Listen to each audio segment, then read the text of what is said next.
Magandang araw mga kamasel. Ayan, oh. Mayroon tayong dalawang itlog na naman ngayong umaga. So bago tayo mag-gym, ito po ang palagi kong ginagawa. Ang kumain ng itlog, protein para sa ating muscle. At syempre, hindi ko na pinakita yung carbs natin dyan. Dahil nagmamadali na po akong umuwi niyan. Kaya kumain na po ako agad. At pagkatapos ay diretso tayo dito sa gym. Ayan, nabutan ko po rito ay iisa lang yung nagji-gym kaya solong-solo ko ngayon. Ayan mga kamasel, maglalagay tayo ng ating ang tawag dyan, basta yan sa kamay para maglakas yung grip ng ating kamay. Ayan, dalawa para mas maganda. At pagkatapos yan mga kamasel ay dito tayo, inuna natin ang push up. Yan, 20 repetition. Mabilisan lang to mga kamasel.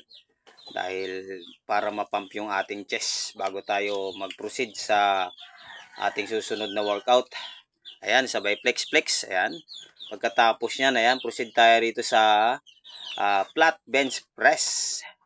Ayan, dito mga kamasel, ang ginagawa ko rito ay wide at close. Ayan ang gagawin natin dyan. Yung na ko muna yung wide para mas target talaga yung ating chest. Ayan mga kamasel, sa gustong gayahin nito, napaka solid nito para sa ating chest. Ayan, pagkatapos niyang wide ay close naman.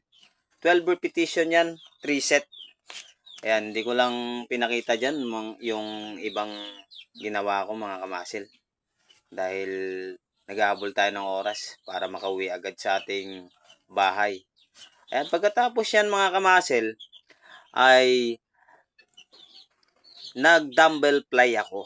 Ayan, pagkatapos ng aking flat bench press, diretso tayo dito sa dumbbell fly para talagang tamaan talaga ng gusto yung ating chest. Ayan, oh. Ganon din yan mga kamasel. 12 repetition, 3 set. Ayan.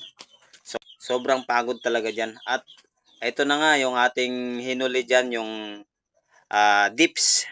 Hindi mawawala yan mga kamasel pag nag-chest tayo. Ang target niyan ay ang ating lower chest. Sabay flex. At ito na nga, umuwi na tayo mga kamasel. Siyempre, gutom na gutom tayo dyan. May dala tayong ulam. Ayan, ginisa ko lang muna sa kamatis. Pagkatapos yan mga kamasil, nilagay ko na yung ating paboritong breast chicken dyan. Ayan o. Oh.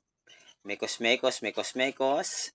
Ayan, pagkatapos, nilagay na natin, sinunod na natin yung ating upo. Ayan, yung ating fiber. Ayan mga kamasil, nilagyan natin ng seasoning para mas malasa, mas masarap. Ayan. Yan lang po mga kamasil, yung ating pagkain ngayong araw. So, pagkatapos yan, mekos-mekos na naman natin hanggang sa manuot yung lasa. At pagkatapos, nilagyan natin ng sabaw para may konti namang hihigupin. Ayan o. Dinagdagan pa natin ng konting tubig yan mga kamasil. Pagkatapos yan ay nilagay na natin yung pinakalas, yung pinakamasustansyang gulay, malunggay. Yan mga kamasel ang pinaka-the best sa lahat. So, thank you for watching mga kamasel. Follow and share.